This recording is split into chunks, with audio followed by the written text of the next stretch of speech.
viewers, this is your boy Political Hamzy. If you do like this content, please click the like button, the subscription button, and don't forget to turn on that notification bell. It's going to be nice and sweet, short and simple, all things Nigeria. Today we're talking about the menace of Boko Haram in Nigeria.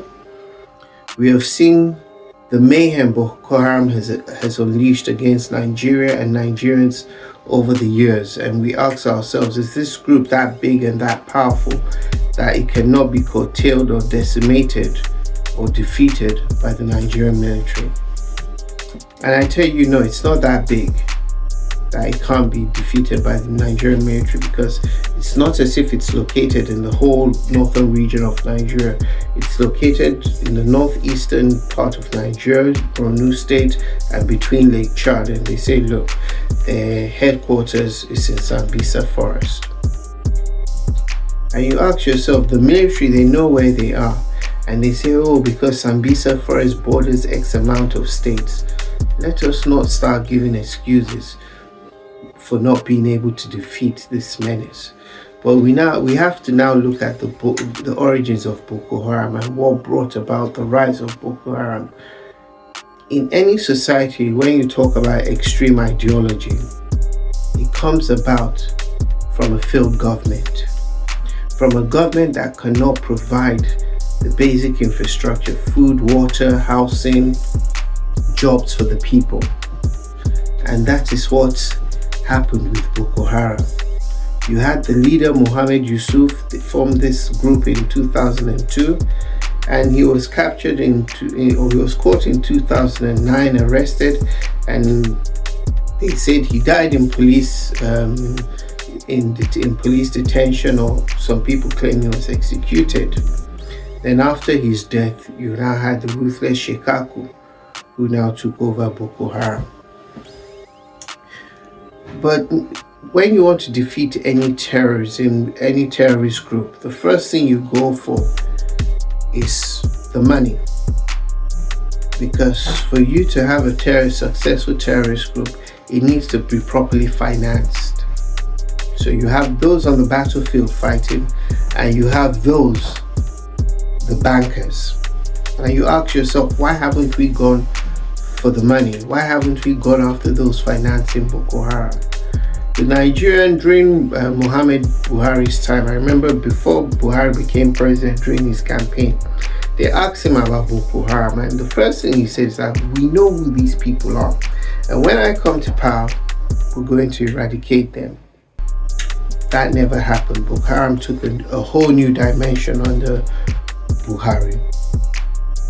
And under Buhari, the Nigerian Financial Intelligence Unit identified 96 financiers of terrorism, and 424 so associates. But none of them were not named. And you ask yourself, is it that they were not named because you have people within government amongst them, or they are associates of those in government? And you should also remember, anything that government does in Nigeria, it's for them. Because now look at the Boko Haram situation. How many billions have we spent? We're not even talking from Goodluck's time till now. Let's just start from Buhari's time till now. How many billions have we spent? None of it accounted for. You don't even know how much we've spent.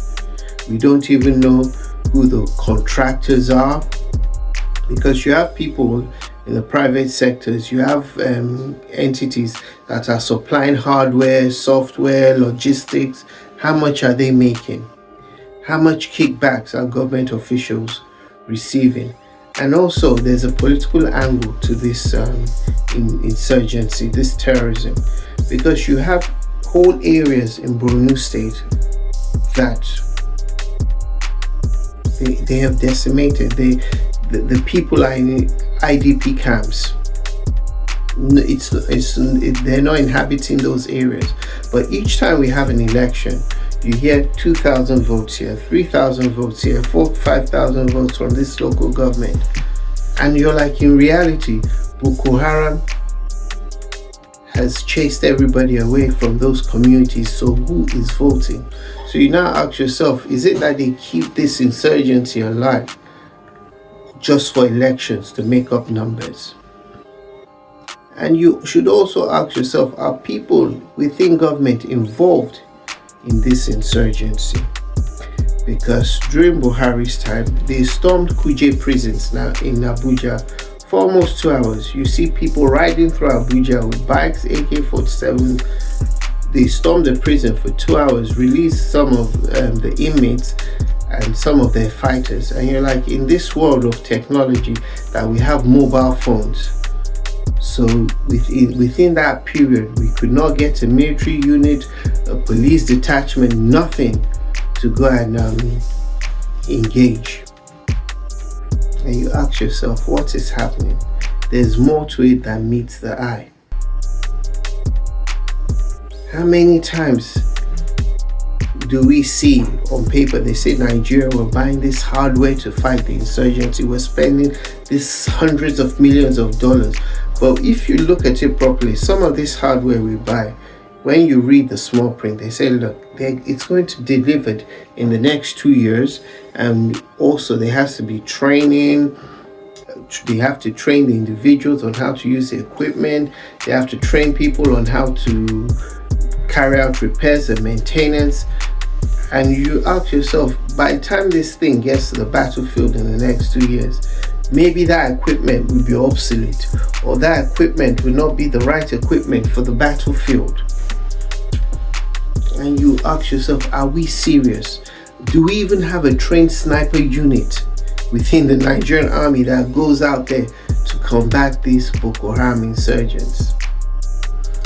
And for those of you that follow the news, you had it was the former director of the presidential campaign team for APC that accused the present vice president of Nigeria, Shetima, as one of the sponsors of Boko Haram. She said it on TV. And you now wonder why didn't Shetima's team kick back? Why didn't they say, look, we're taking you to court, or filing claims of defamation of character? You remember, when you take a case to court, you need to supply evidence. Are they afraid that this woman has the right evidence to back up her claim that the vice president is one of those supporting terrorism in Nigeria? We saw that they had an election in Edo State. They sent a high-powered committee made up of the Senate president and other senators to go there. But since we've been having this insurgency and this terrorism being carried out in the northeast of Nigeria, have they gathered a high-powered delegation to go to Borno State, to go to these villages, to go to these local governments and see the devastation caused by Boko Haram? No, because it doesn't serve their purpose. They tell you stories of how big Sambisa forest is, that they can't go there and engage. But you remember some years back, Shekaku, must have been 2 years ago, so he blew up himself in Sambisa forest because ISWAP, Islamic State in West Africa, they wanted to engage him and they were not happy. They actually went into Sambisa forest, and you're like, you hear other groups going into the forest to engage in other bandits, and now another group going to Sambisa forest to engage with Boko Haram, and you're like, the might of the Nigerian military cannot go there to engage. You need to ask yourself, why are we not engaging Boko Haram the way we need to engage them? Why are we not trying to eliminate them? Because it's like each time we wait for Boko Haram to strike before we act. We have the DSS, the State Security Service, but are they doing their jobs, gathering information? They're not, because most of their agents are attached to VIPs. In Nigeria, once you have money, you're a celebrity, you see them with armed escorts with sirens. And right from the time of Buhari's time and up till now, we've heard the Inspector General of Police saying, look, we're going to remove these agents attached to VIPs, to celebrities, so they can do their work. But no. Are we going to blame the VIPs? I'm not going to blame them, because look, even the poor common man on the streets of Nigeria, if they had the money, they will pay private security, or they will pay the police to guide them, to guard them. And that's the problem. The government does not want to engage Boko Haram. The government does not want to eradicate Boko Haram because it serves their purpose of corruption. It's now a steady stream of whereby to siphon money. It's a steady stream whereby to manipulate votes. Boko Haram can be defeated, but we refuse to defeat them. And no offense, Boko Haram has shown they have the capacity to storm the National Assembly if they wish to. Remember, these were the same people that stormed Abuja, went to Kuje prison. These were the same people that engaged the presidential guards and inflicted some damage on them. This government, they don't care about us as long as they're protected in their bulletproof vehicles with their security. They don't care about the common man. And that is how Nigeria has got into that. Death to us, killings, is like an everyday occurrence. The only time you hear Nigerians even complaining these days is hunger. So you see Nigeria, anytime we complain or there's any problem, you see the government saying, look, we're releasing or sending trucks of rice, because they now know our only problem, the one problem we can't survive with or manage with, is hunger. Nigerians have shown we have the capacity to manage acts of terrorism.